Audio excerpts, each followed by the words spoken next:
Have you experienced pain anytime in your back or lower back? जब आप बैठ के उठ रहे हो या कभी आप चल रहे हो या आप कभी बैक बेंड कर रहे हो और आपको बहुत शार्प शूटिंग पेन हो रहा हो. Hi, I'm Dr. Sakina Tyagi and today we are going to talk about spinal stenosis. Now, spinal stenosis के बारे में बात करने से पहले हमें बेसिक कुछ चीजें मालूम होनी चाहिए.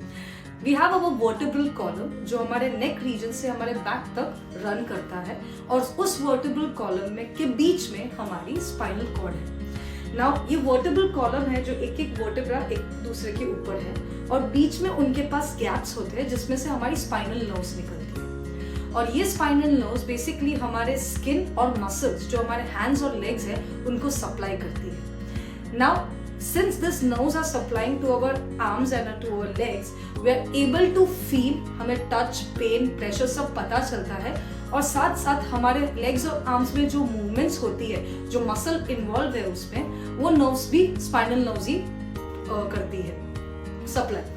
So now, spinal stenosis में क्या होता है कि जब कोई बहुत सारे reasons जिसके बारे में हम आगे बात करेंगे, वजह से हमारी वर्टिब्रल कॉलम का जो स्पेस है, बीच में जो स्पेस है वो धीमे धीमे नैरो होती जाती है या स्मॉल होती जाती है, तो उसकी वजह से जो गैप्स में से स्पाइनल नर्व्स निकल रही है वो गैप्स भी नैरो होती जाती है और उसकी वजह से स्पाइनल नर्व्स पे एक प्रेशर आने लगता है और वो प्रेशर की वजह से आपको नमनेस एज इन कुछ फील ना होना या टिंगलिंग झंझनाहट होना या पेन, शार्प शूटिंग पेन होना या कभी आपके मसल्स बहुत वीक हो रहे हो, चलते चलते आप थक जाते हो, मसल्स से थक जाते हो, वो आप फील करते हो. Now what are the reasons for spinal stenosis that we are going to talk? Spinal stenosis के बहुत सारे reasons हैं, जैसे नंबर 1, अगर आपके बैक के मसल्स बहुत ज्यादा टाइट हो गए हो, जैसे आप वर्टिब्रल कॉलम को सपोर्ट करने के लिए, उसको अपनी जगह पे रखने के लिए we are various kinds of muscles और लिगामेंट्स दोनों साइड से जो हमारे वर्टिब्रल कॉलम को एक बैलेंस में रख रही है. जब ये वर्टिब्रल कॉलम के जो मसल्स और लिगामेंट्स है उनमें कोई इम्बैलेंस हो या कोई शॉर्टनेस हो या ज्यादा कॉन्ट्रैक्ट हो रहे हो या बहुत ज्यादा वीक हो रहे हो तो ये वर्टिब्रल कॉलम ऑफ बैलेंस हो जाता है और उसकी वजह से भी वो स्पेस कम हो जाती है.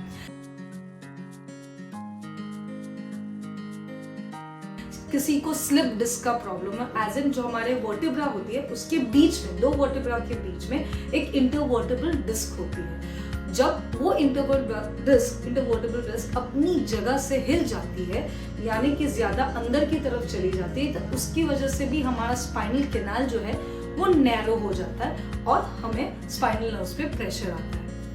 या फिर हमें कोई टाइप की इंजरी या ट्रॉमा हुआ हो या ट्यूमर्स प्रेजेंट हो, ये सारे बहुत सारे रीजंस हैं जिसकी वजह से हमारा स्पाइनल कैनाल जो है वो नैरो होता जाता है. So right now we are going to talk about what kind of exercises that can help you to relieve the pain और आपके कोर जाके आपके पेट और बैक के मसल्स को हम स्ट्रॉन्ग कर सके ताकि आपका वर्टिब्रल कॉलम अपने बैलेंस में, अपने सेंटर में रहे और वो जो गैप है वो गैप को हम और नैरो करता हुआ प्रिवेंट कर हो सकता है. So let's talk about the exercises. First of all, disclaimer, आपको पूरा फ्लैट लाई डाउन होना है. So पहले we'll talk about the stretches.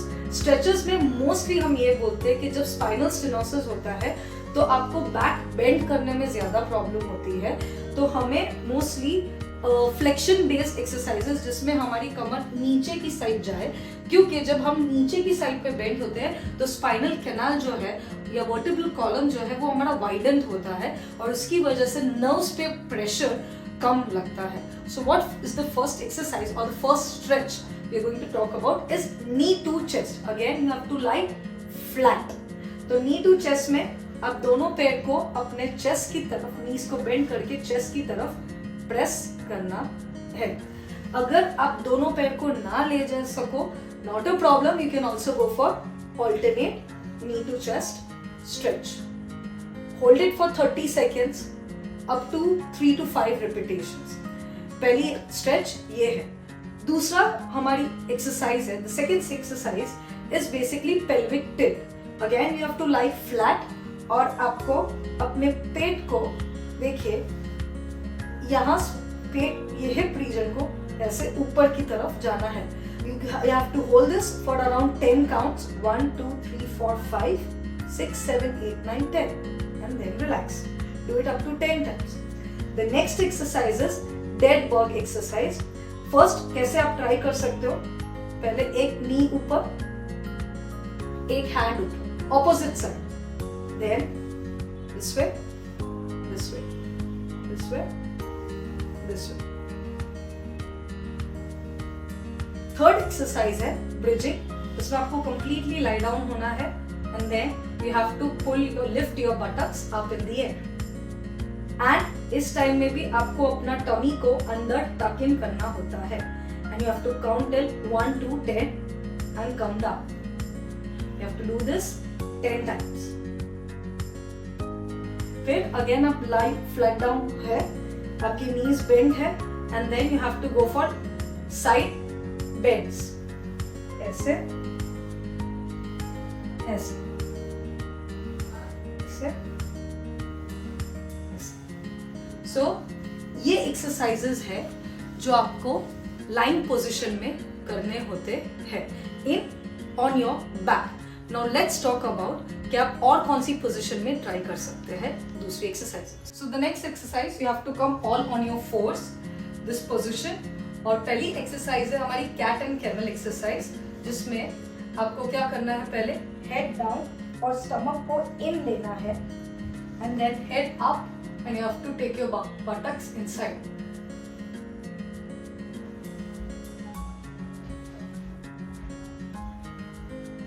Then the next exercise is bird dog exercise, जो आपको अपना राइट हैंड अगर आप आगे ले रहे हो तो लेफ्ट लेग पीछे लेना है ऐसे. Opposite hands and legs up in the air.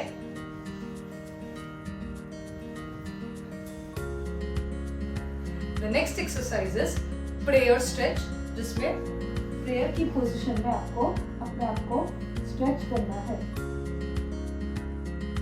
You can keep it till 30 seconds and do it for 3 to 5 times.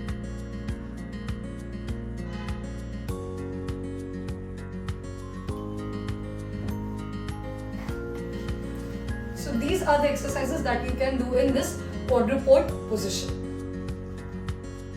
So these are the exercises that you can do up to 10 repetitions with a जिसमें hold करना है आपको 10 seconds का hold ले सकते हो और 10 counts का भी आप hold ले सकते हैं. What precautions you should take is basically don't stand or sit for very long period of time. Keep a walk, short walk in between. Even don't walk very long. Take breaks in between. अगर बहुत pain है initially, so have a lumbar corset जो आपके back पे जो भी strain आ रहा है वो अपने पे लेके आपके मसल्स को प्रोटेक्ट करने में हेल्प कर सकता है. You can also go for cold pack अगर इनिशियली बहुत पेन हो रहा है. अगर लंबे टाइम से आपका पेन जा रहा है, बहुत ज़्यादा हो रहा है, you can definitely go for hot PACS. Thank you. Hope you have got information regarding spinal stenosis. If you have any doubts, please leave it in the comment section and don't forget to subscribe. Your Physio.